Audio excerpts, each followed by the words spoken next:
you know, Nashville works a lot more off ears in a way that New York's not used to, because New York is all live, playing in a bar together, or reading out arrangements and sight reading charts. Everyone in the band was really high-level musicians who were really good at their version of the industry, but it was different on both sides. And I think in some ways the conversation was like easier, even though it was a bigger conversation, but it was like, I think because it was such an interesting meld of minds, like everyone seemed very invigorated with the project. They just really gave their opinions, jumped in, had ideas. Were like, I think in the past I had to like pull stuff out of people in sessions. I'm down with some alters. Well, sometimes I'll do C minor and then B, like C minor.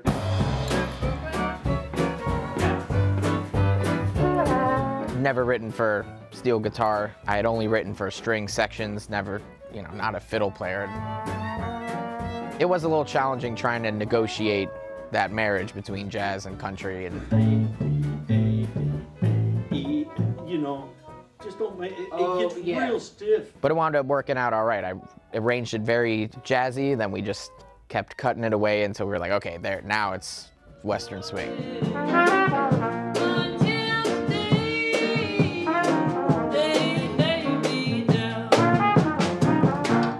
The rhythmic feel is such a thing, and in other styles of music that I play, I have a vote in how the feel is and where's the quarter note, and I want my say. And in this, it's a little bit more like the rhythm section lays down the groove and I float on top of it, and if I try to do anything else, it's not going to work. There's nobody in New York that can play bass like Dennis is playing.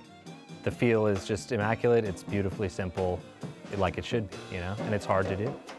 I would venture to guess that I was probably 10, 15 years older than the oldest person on this session, you know, and I learned a ton. What are you doing in 7 and 8, Dennis? Because it's like bump, bump, bump, bump, bump, bump, bump, bump, bump, or you? Because that's what I. You know, Chris playing drums he's coming from, I assume, a traditional jazz and maybe a modern jazz, and it leans a little forward to the beat. And I'm coming, you know, from more of a country or you know, in the last few years, my gig's been like R&B, and it's all sort of at the back of the beat. Rather than the timpani roll, I'm gonna go.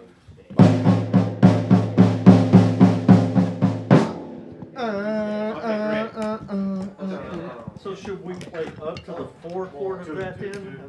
Yeah. Right. Sometimes you play with bass players, regardless of genre, and it just doesn't happen between the drums and the bass. It's just like there's some disconnect. And with him, it's just like, okay. There's no question of where the beat is.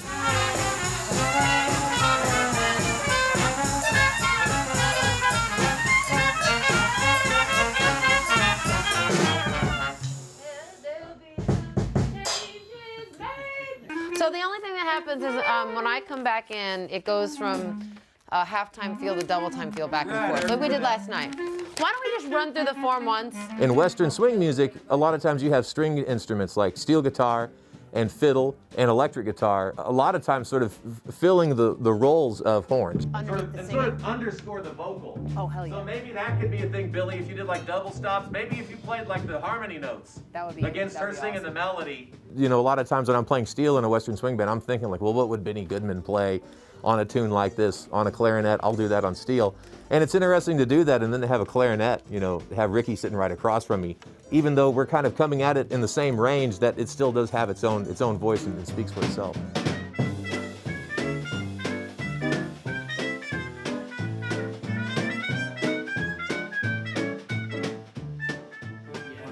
So I feel like I'm used to just give me an F, actually. That's usually how I do it. Really? Yeah, because I'm doing that and then I'm waiting for your 5-1, which is like, I don't know, it sets me up What better. if I give you like a 5 augmented?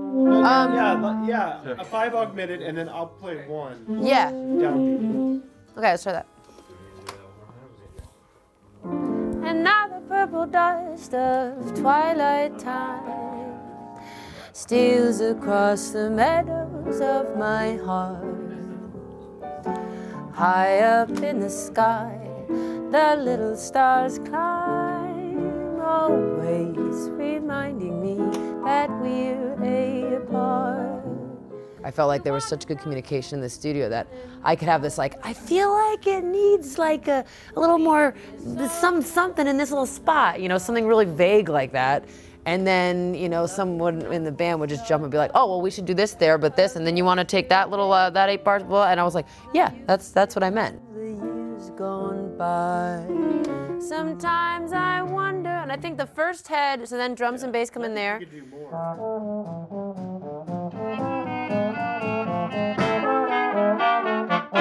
I mean, to me, music is, it's the only thing that exists among all of us humans that is unspoken.